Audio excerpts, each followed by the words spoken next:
La guerra entre Israel y Hamás está en su tercera semana y el gobierno israelí ya ha advertido que va para largo. Mientras tanto, a lo largo de estos días, las potencias occidentales han optado por una especie de discurso con el que, por un lado, respaldan el derecho de autodefensa de los israelíes para responder al ataque del grupo islamista y, por otro, insisten en la necesidad de respetar a la población civil en Gaza. Desde que comenzó este nuevo repunte del conflicto histórico israelí-palestino, el presidente de Estados Unidos, Joe Biden, ha hablado públicamente en 3 ocasiones. La última vez lo hizo desde la Casa Blanca y, a diferencia de las primeras palabras que dio, se refirió a los palestinos y dijo que jamás no los representaba. Además, equiparó de alguna manera al grupo con el presidente ruso Vladimir Putin por su invasión en Ucrania. Escuchemos. Hamas and Putin represent different threats, but they share this in common. Hamás y Putin representan diferentes amenazas, pero tienen algo en común. Los dos quieren aniquilar por completo la democracia. Hamás tiene como propósito la destrucción de Israel y del pueblo judío. Hamás no representa al pueblo palestino. Hamás utiliza a los civiles palestinos como escudos humanos. Y las familias palestinas inocentes están sufriendo por culpa de esto. Mientras tanto, Putin niega que Ucrania haya tenido estatus de Estado. Reclama que la Unión Soviética creó a Ucrania. Y hace tan solo 2 semanas le dijo al mundo que si Estados Unidos y nuestros aliados se retiran, el apoyo militar a Ucrania tendría, cito, 1 semana para vivir, pero no nos retiraremos. Otro de los presidentes que se ha pronunciado es el francés Emmanuel Macron. Durante su gira por Israel y Cisjordania, se reunió con el primer ministro Benjamin Netanyahu y con el presidente de la Autoridad Nacional Palestina, Mahmoud Abbas. Allí planteó la idea de crear una coalición contra el terrorismo y también equiparó a Hamás con el Estado Islámico. Por otro lado, habló de la necesidad de proteger a todos los civiles y reivindicó la autodefensa de Israel. Creo que el futuro de su pueblo y de la región requiere una lucha sin piedad en contra del terrorismo. Debemos reconocer el derecho de Israel a defenderse, pero esto también exige la protección absoluta de vidas civiles. Esto requiere un proceso de paz político que permita una solución de 2 estados, que emerja finalmente. Esta es la posición de Francia. ¿Qué hay detrás entonces de estos discursos sobre la guerra entre Israel y Hamás? ¿Y cómo se compara la postura que tomaron sobre el ataque del grupo yihadista a territorio israelí y la que tomaron frente a los bombardeos en la Franja de Gaza? Para discutirlo hoy en nuestro debate nos acompaña en estudio Ana María Córdoba, profesora e investigadora de la Facultad de Comunicación de la Universidad de La Sabana en Colombia. Ella también es analista internacional para distintos medios de comunicación en temas relacionados con Oriente Próximo y del mundo árabe. Desde Madrid nos acompaña Pedro García Bilbao, sociólogo, profesor e investigador de la Cátedra de Estudios sobre Seguridad y Defensa en la Universidad Rey Juan Carlos de Madrid. Y desde Santiago de Chile está Renato Vélez, analista internacional, doctor en estudios americanos y magíster en estudios internacionales. A los 3, gracias por acompañarnos en nuestro programa. En un segundo regreso con ustedes, porque también quiero darle la bienvenida a nuestra audiencia y recordarle que estamos en las redes sociales como @France24-ES y yo estoy como @MariaClaguirre. Todos nuestros debates están en nuestro canal de YouTube y también en nuestros podcasts disponibles en Apple Podcasts, Spotify, Deezer y TuneIn. Ana María, quiero comenzar con usted. Bienvenida al debate. Grosso modo, ¿cuál es la postura de estos presidentes de Estados Unidos, de Francia, de la Unión Europea y también, sobre todo, de Rusia, que hacia el final del programa nos dedicaremos especialmente a ellos, pero ¿en qué coinciden por lo menos las potencias de Occidente? Buenas noches, María Clara y toda la audiencia. Realmente estamos viendo en este momento en la geopolítica internacional un sentir común en cuanto a una parte del discurso. ¿Por qué hay una parte del discurso? Porque aquí hay claramente un doble discurso. Los presidentes de Francia, de Estados Unidos, incluso algunos presidentes de la Unión Europea que se han manifestado, tienen que estar de acuerdo con el artículo 51 de la Carta de Naciones Unidas, donde se habla de la legítima defensa. Y por eso pues hablan de la legítima defensa de Israel ante el ataque intempestivo de Hamás el pasado 7 de octubre. Sin embargo, ya hay que ponerle a esa legítima defensa una connotación diferente, y es que la legítima defensa se puede hacer dentro de unos límites que son los del derecho internacional humanitario. Y esto es lo que está generando más escozor en toda la comunidad internacional, incluso esta mañana en el Consejo de Seguridad de Naciones Unidas, donde no se pudo llegar a un acuerdo común, precisamente porque cómo hablar de legítima defensa cuando estamos, en el caso, no sé, de Estados Unidos, planteando un apoyo militar de $10.000 millones para Israel, o enviando el portaaviones más grande y más importante que tiene en sus fuerzas militares también a apoyarlo. Entonces, ahí es donde empezamos, seguramente hablaremos de esto en el programa, de ese doble discurso de la comunidad internacional, pero en el fondo es legítima defensa, pero siempre bajo los límites del derecho internacional humanitario. También le doy la bienvenida a Pedro García. Pedro, ¿usted coincide con este punto que plantea Ana María de que hay un doble discurso de, por un lado, defender el derecho de Israel a la autodefensa y, por otro, suministrarle armas, dinero, etcétera? Bueno, desde luego. Es decir, estas cosas están regladas y están codificadas dentro del marco de la comunidad internacional. Hay unas reglas internacionales, que por cierto no son unas reglas de un Estado, no, son las reglas de las que se ha dotado la comunidad internacional a través del sistema de Naciones Unidas, ¿no? Entonces, la guerra defensiva, el tomar medidas militares en caso de agresión, es algo que está autorizado, pero lo que tenemos que analizar es qué es lo que está pasando. Es decir, ¿hay un Estado que haya atacado a Israel? Pues no, Hamás y la Franja de Gaza no son un Estado. ¿Es el Estado palestino? ¿Es la Autoridad Nacional Palestina la que ha atacado a Israel? No, es un grupo que tiene dominio sobre un territorio que es la Franja de Gaza, que ha ejercido una acción de violencia extrema, terrorista incluso, sobre población civil palestina y sobre población civil en Palestina, en la Palestina ocupada, ¿no? Sobre población civil israelí, concretamente, ¿no? Entonces, Israel ha sentido violencia en su territorio. Entonces, ahora alude a su derecho a la defensa y está realizando acciones que están fuera del orden internacional que regula ese derecho precisamente a la defensa. O sea, la situación en Gaza en este momento es la de un crimen contra el derecho internacional, ¿no? No es la primera vez que ocurre, ¿no? Entonces, la apelación al derecho de defensa es legítima, pero hay que ver las circunstancias y hay que ver las formas. Es decir, un crimen que se haya podido cometer o que se ha cometido no puede justificar nunca otro crimen, ¿no? Y lógicamente este tema pues es un tema que está ahora ocurriendo y que es extremadamente grave porque está muriendo muchísima gente, ¿no? Claro.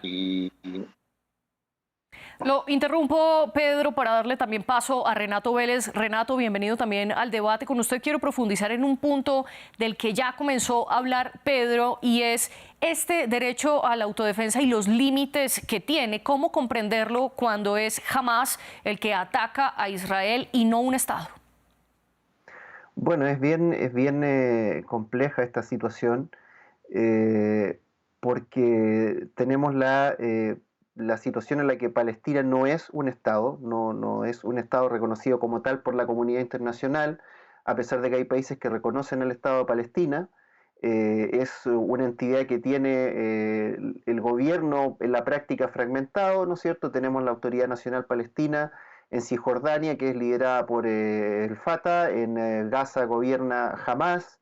Esto fue producto también de una crisis que fue en muchos sentidos promovida por las propias potencias occidentales. No hay que olvidar que las primeras elecciones legislativas al Consejo Palestino las ganó Hamás de manera en elecciones limpias y democráticas, y eso fue una elección que los mismos estadounidenses le pidieron a la autoridad palestina que realizara en algún momento, y cuando el resultado no les complajo, incitaron al conflicto interno dentro de Palestina, terminaron provocando una guerra civil, y eso hizo que hoy día, ¿no es cierto?, los palestinos tengan dos gobiernos paralelos en la práctica, uno en la Franja de Gaza y uno en Cisjordania. Entonces, tenemos este problema de que, digamos, Hamás no es un Estado, el Estado de Israel no está ejerciendo la autodefensa o el derecho a la legítima defensa frente a un Estado, y en la práctica también el cómo se manifiesta esto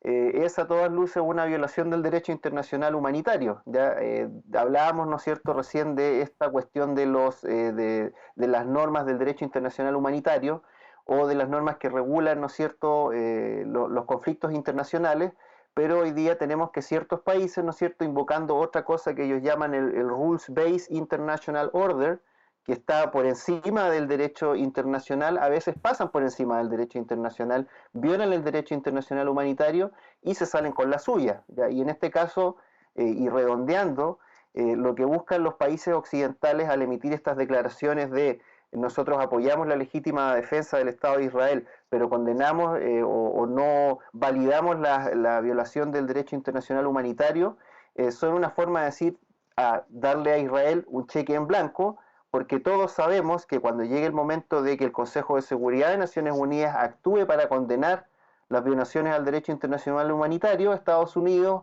Francia, Inglaterra u otros países occidentales van a vetar, ¿no es cierto?, cualquier resolución que condene al Estado de Israel en los organismos de Naciones Unidas. Entonces ahí se produce este juego que es muy cínico de decir, bueno, Israel tiene derecho a defenderse, sabemos que va a cometer crímenes de guerra, violaciones del derecho internacional, al derecho internacional humanitario, pero les vamos a dejar que lo hagan y no los vamos a sancionar. Y eso evidentemente también es un respaldo, como digo, bastante cínico, porque vulnera, digamos, las reglas del derecho internacional, del derecho humanitario, pero sin embargo esto ocurre, ¿verdad? Y va a seguir ocurriendo lamentablemente. Ana María, ¿usted coincide con esto que nos dice Renato de que el orden mundial muchas veces se ubica o lo ubican por encima del derecho internacional humanitario y que las posturas que están dando los presidentes occidentales son un cheque en blanco para Israel? Coincido y además, no solamente con lo que dice Renato, sino con lo que antes decía Pedro, por algo, y es que dentro de la legítima defensa nunca se puede permitir un castigo colectivo. Jamás no es el Estado palestino, o sea, no representa, perdón, al pueblo palestino. Jamás es un grupo terrorista. Lo que está haciendo Israel en Gaza claramente es un castigo colectivo. Cerrar Gaza a la ayuda humanitaria es lo que también les ha pedido encarecidamente Naciones Unidas, la Organización Mundial de la Salud.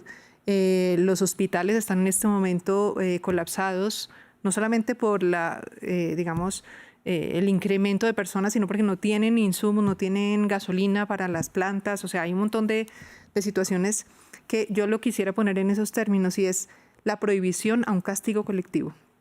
No se puede castigar la ayuda humanitaria en Gaza porque es castigar a todo un pueblo de más de 2 millones de personas.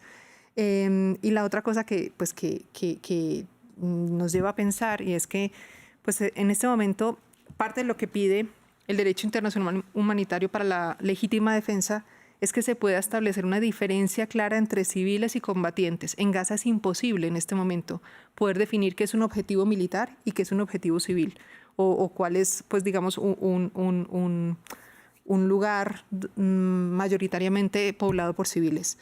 Anoche justamente salían las noticias, 400 ataques de Israel a objetivos militares en Gaza. En Gaza es imposible en este momento definirlo. Entonces, por donde uno lo ve, sí estamos generando ese doble discurso del que hablaba ahorita Renato, pues, y esa falta de información, ¿no? Y ese, pues digamos, como no saber tantear las cosas y llevarlas por su nombre como son. Quiero preguntarle sobre este punto, Pedro, porque Ana María menciona, por un lado, la legítima defensa y, por otro, que su límite es precisamente los civiles y no permitir un castigo colectivo. Y hasta ahora, en las posturas, por ejemplo, Ursula von der Leyen, la presidenta de la Comisión Europea, Josep Borrell, el canciller o el jefe de la diplomacia de los europeos, también Macron, oíamos también a Biden, ellos coinciden en, uno, hablar de la legítima defensa de Israel, y dos, intentan abogar un poco también por los civiles, no únicamente de los civiles de Gaza, sino los civiles en general. ¿Por qué no hacen ellos tan claramente esta distinción entre una legítima defensa, pero sin llevarla a un castigo colectivo en Gaza? Bien, digamos que lo que ha ocurrido en el ámbito de la Unión Europea, como usted ha señalado, es que la Ursula von der Leyen se apresuró a tomar una decisión personal, de acuerdo con la propia lógica de la política alemana y de su propio pensamiento, que le llevó a situarse unilateralmente, desde su punto de vista, olvidando que ella representa al conjunto de la Unión, ¿no? Por el cargo que tiene, pero ella tomó una decisión unilateral en función de sus propias ideas y de la propia política alemana sobre este tema, ¿no? Incluso sobrepasando ciertos límites de la propia política alemana. Oye, ella sintió que tenía que darle carta blanca, luz verde a cualquier acción que tomara el Estado israelí, ¿no?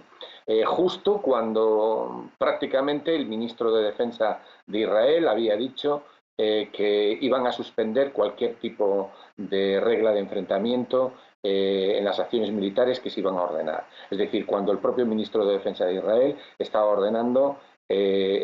diciendo a sus hombres que podían perfectamente operar como les pareciera, porque no habría ninguna contención ni ninguna responsabilidad legal por las acciones que tomaran en el frente.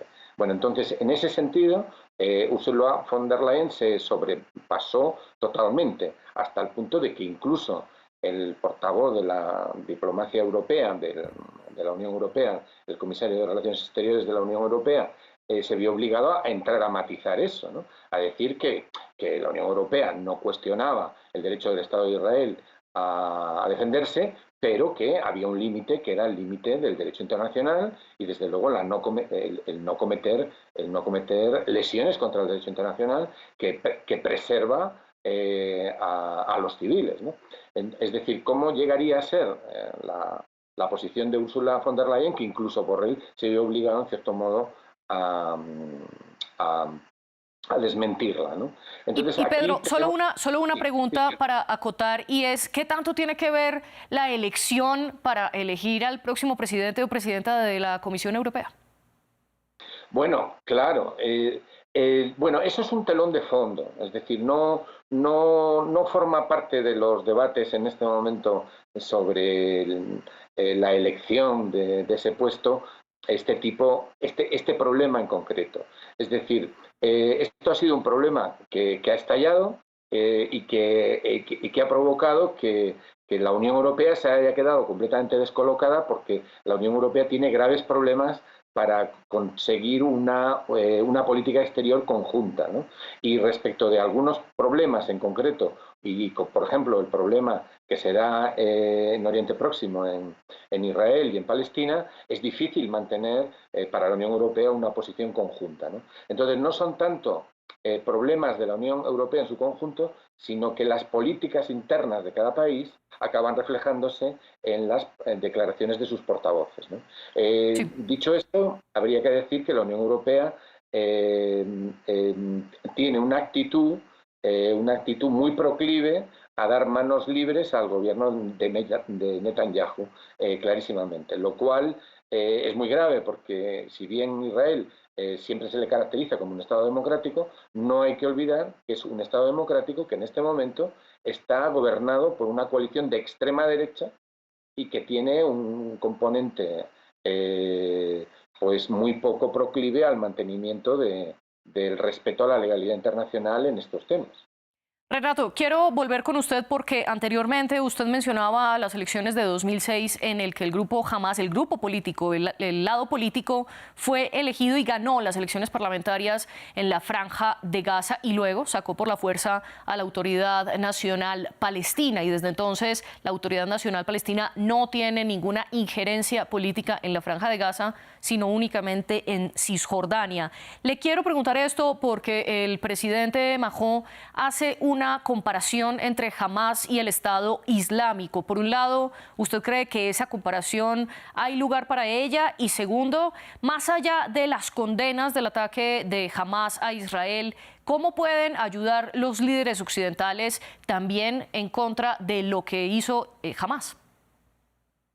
Bueno, aquí A pesar de que esto pueda sonar, digamos, escandaloso para algunas personas, evidentemente los movimientos islamistas no son todos iguales. El Juan al-Muslimín, la hermandad musulmana, es una cosa, el Daesh, Estado Islámico, es otra, el régimen islámico que hay en Arabia Saudita es distinto del de la República Islámica de Irán, y así podría seguir citando muchos casos. En ese sentido, es bueno mencionar solo en cierta forma que Estado Islámico o Daesh era una organización totalitaria, ¿no es cierto?, que tenía un proyecto de conquistar prácticamente el mundo entero, con métodos extremadamente brutales y cuyas principales víctimas eran los propios musulmanes de Irak, Siria y además de, ¿no es cierto?, población en el mundo entero. En el caso de Hamas, es una organización armada, ¿no es cierto?, que tiene un discurso islamista, pero al final del día es una organización con un proyecto de liberación nacional y por lo tanto son diferentes los planos epistemológicos incluso en el que se sitúa Hamas y en el que se sitúa Daesh, más allá de las prácticas terroristas que pueden cometerlas no solamente organizaciones sino que también estados, ¿ya? Entonces ahí hay que mencionar que ha habido muchos intentos del propio Hamas de tratar de establecer un diálogo con las potencias occidentales o de buscar otros interlocutores. Hubo un intento incluso de formar un gobierno de unidad nacional con la organización Fatah, pero todo eso ha llegado a un punto muerto, ¿ya? Acá yo creo que lo fundamental para las potencias occidentales es tratar de buscar el diálogo, en este caso con Hamas, a través de Qatar, por ejemplo, a través de Turquía. El presidente Erdogan se ha manifestado ¿no es cierto?, disponible para mediar entre el Estado de Israel y Hamas, Sí. seguir la liberación de los rehenes, y esa es digamos, la única forma de que las potencias occidentales puedan hacer una contribución positiva, es empujar por una desescalada de la situación en este momento, cosa que yo no estoy viendo que vaya a suceder, y al contrario, estamos en una situación de escalada bien peligrosa, porque lo más probable es que si se produce una incursión terrestre en Gaza, eso va a derivar en un conflicto en la frontera norte de Israel con el Líbano, donde se puede involucrar Hezbollah, y no es casualidad, ¿no es cierto?, este gran despliegue militar, tanto de Estados Unidos como del Reino Unido en el Mediterráneo Oriental, y no vaya a ser que esto termine escalando hacia una guerra regional. Incluso yo llegué a leer hace un par de horas que Francia, Alemania, el Reino Unido y Estados Unidos están desplegando fuerzas especiales en Chipre en caso de que sean necesarias para alguna operación de rescate de rehenes, y que yo sepa, o la historia confirma que Estados Unidos nunca ha intervenido directamente en Palestina, y cuando Estados Unidos y Francia intervinieron en el Líbano en los años 80, eso tuvo consecuencias catastróficas no solo para el Líbano, sino que para los propios Estados Unidos y Francia. Entonces estamos en una situación muy peligrosa, y yo esperaría que los liderazgos occidentales tendieran a buscar formas de desescalar el conflicto, de promover la negociación entre Hamas y el Estado de Israel, porque de lo contrario vamos a ir a un escenario que yo creo que no hemos visto nunca, por lo menos en décadas, en la región, de una guerra regional que involucre a varios estados y a varias potencias ajenas a la región, como son las potencias occidentales o Estados Unidos. Renato, pero muy brevemente, ¿usted sí cree que sea posible una negociación con un grupo como Hamas, que ha cometido un acto terrorista y además el más letal en la historia de Israel, por lo menos en los últimos 50 años? Creo que se puede negociar con Hamas a partir de ciertos puntos, pero en la práctica siento que, sobre todo desde la perspectiva del liderazgo israelí, no se podría negociar en este momento, ¿ya? Porque negociar con Hamas en este momento sería reconocer, ¿no es cierto?, una especie de victoria política de Hamas sobre el Estado de Israel. Como tú bien decías, ¿no es cierto?, este ataque de Hamas contra el Estado de Israel es probablemente el más grave que ha sufrido el Estado de Israel desde 1973, ¿ya? Y por lo tanto hay una presión muy grande dentro del liderazgo israelí de responder con una represalia a gran escala, porque de lo contrario van a explotar todavía tensiones internas en Israel, que ya estaban, la situación interna en Israel ya era bastante compleja antes de que ocurriera esto. Por lo tanto, desde el lado israelí yo creo que hay menos incentivo a negociar con Hamas que desde el lado de Hamas de negociar con el Estado de Israel. En ese sentido, A uno podrá no gustarle los actores o sus agendas, pero al final todos los actores en el escenario internacional actúan con cierto grado de racionalidad y Hamás es un actor bastante racional, a pesar de que, digamos, uno pueda discrepar con sus posiciones. Y como actor racional, nada impediría que, estoy hablando en teoría, pudiese negociar con las potencias occidentales o con el propio Estado de Israel. En algún momento incluso Hamás reconoció Sí, Renato, o se a reconocer al Estado de Israel con las fronteras de 1967.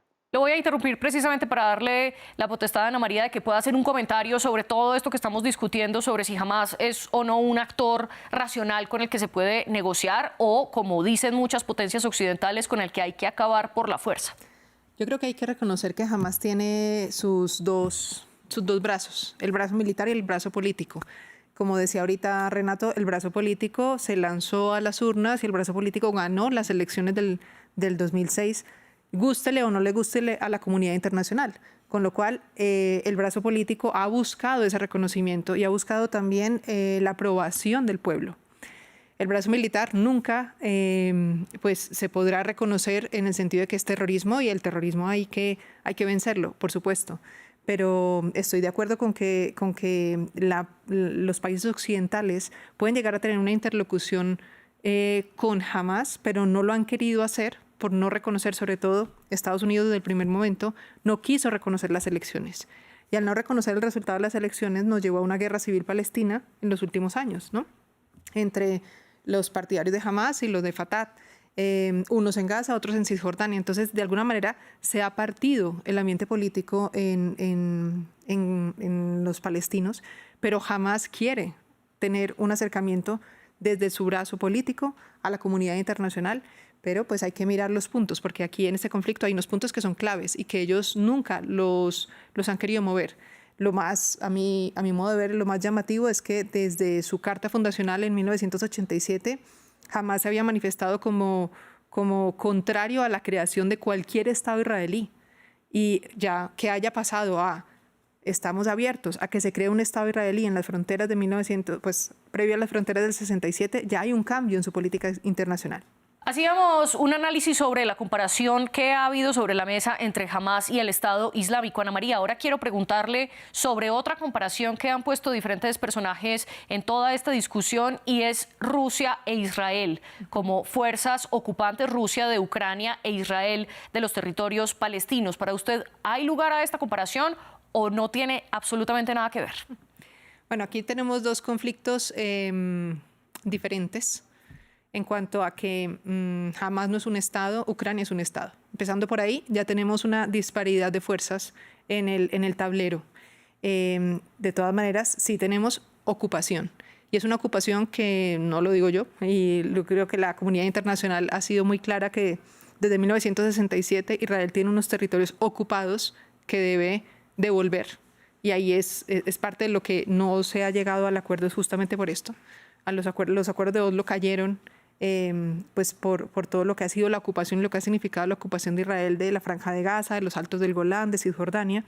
Y en ese momento Rusia está ocupando unos territorios. Entonces, por parte de ocupación, tenemos ocupación en ambos bandos. Por parte de los enemigos a los que nos estamos enfrentando, es distinto enfrentarse a un grupo terrorista y no a un Estado palestino, en el caso de Hamás y de Palestina, y es distinto ocupar un Estado soberano, como es el caso de Ucrania. Y en esa misma línea, Pedro, ¿cómo entender la postura de Rusia que rechaza la ocupación israelí en los territorios palestinos cuando Rusia está invadiendo una parte de Ucrania? Bueno, todos los países tienen sus contradicciones, pero Rusia, sin duda alguna, tiene las suyas. Pero hay que ver que el papel de Rusia en Oriente Próximo y en Palestina y en Israel es un papel que es poliédrico desde hace mucho tiempo. Me explico. Es decir, la antigua Unión Soviética fue uno de los principales defensores de la Organización de Liberación de Palestina. Es decir, que había mantenido una relación de apoyo y de simpatía hacia la lucha por la consecución de los objetivos de poner fin a la ocupación de territorios ocupados por parte de Israel y a defender el reconocimiento de la Organización para la Liberación de Palestina. Es decir, la Unión Soviética en su momento y en los años posteriores han tenido un papel determinado en el conflicto árabe-israelí clarísimo, ¿no? Pero al mismo tiempo Rusia también mantiene unas relaciones que en algunos aspectos son cercanas, como el propio Israel. Hay una gran proporción de la población israelí que procede de Rusia, y Rusia, la Unión Soviética en su momento y también Rusia actualmente, ha mantenido unos lazos más allá de los enfrentamientos, unos lazos diplomáticos y además que tienen que ver con cuestiones que tienen que ver con estas políticas relacionadas con su población, ¿no? Entonces lo que ocurre es que Rusia, por ejemplo, hoy en día se encuentra con que baja la presión que tiene en el conflicto con Ucrania porque ha estallado este conflicto en este lugar, pero también se ve directamente afectada. Rusia tiene una base naval en territorio sirio. Rusia tiene unas relaciones muy fuertes, muy importantes con Siria, y el mundo árabe en general ha mantenido unas relaciones importantes con Rusia, ¿no? Y además la Rusia actual es también un enemigo declarado del integrismo religioso, ¿no? Es decir, porque ha sentido el zarpazo del terrorismo en su territorio, lo sintió también en la guerra de Afganistán y tiene unas políticas muy determinadas de llevar este tipo de... O sea, no se puede simplificar la relación de Rusia en este tema, ¿no? No se puede simplificar. Y para profundizar más... Es que hay una contradicción, como usted dice, hay una contradicción, y Rusia tiene las suyas como Estados Unidos las tiene, ¿no? Mire, claro, Pedro, lo voy a interrumpir porque lastimosamente se nos acaba el tiempo y quiero darle también la palabra a Renato para que muy brevemente nos cuente cuál es su opinión sobre esta postura de Rusia y la complejidad que ya nos explicaba Pedro de su presencia en Medio Oriente, muy brevemente, que se nos acaba el tiempo. Sí, solamente mencionar que en el fondo Rusia tenía y ha avanzado, digamos, en términos de su proyección regional desde el estallido de la guerra en Siria, no solo porque intervino militarmente y hay fuerzas militares rusas en Siria, sino porque también se convirtió en un socio alternativo a los países occidentales para, digamos, regímenes como el egipcio, incluso como el saudí. Por otro lado, tenemos también la entrada de China a Oriente Medio con esta mediación increíble, digamos, entre Arabia Saudita e Irán. Entonces estos actores están probablemente mejor posicionados para lograr ciertos acercamientos diplomáticos en la región. Y lo que yo veo más peligroso es que en el fondo todo ese tipo de avances que ha habido en los últimos tiempos, esta mediación por parte de actores que habitualmente no eran los que lideraban grandes negociaciones internacionales, todo eso está en peligro de desmoronarse si es que lo que estamos viendo ahora escala hacia una guerra regional. Y respecto de las posiciones occidentales, creo que hay un problema muy grande en la administración Biden, que es la incapacidad de administrar la pérdida de poder relativo que tiene Estados Unidos, y en el fondo se trata como de colocar en un mismo saco a todos los rivales de Estados Unidos o de los aliados de Estados Unidos en una cuestión un poco maniquea y que no va a llevar a ninguna parte finalmente. Va a entrampar a Estados Unidos en más conflictos y va a ser más complejo este periodo de transición en el orden mundial. Y ya veremos entonces qué sigue ocurriendo. Renato, Ana María y Pedro, gracias por acompañarnos y a ustedes también gracias por elegirnos. La producción estuvo a cargo de Giovanni Agudelo y la de los invitados con Tania Herrera. Ustedes sigan con nosotros.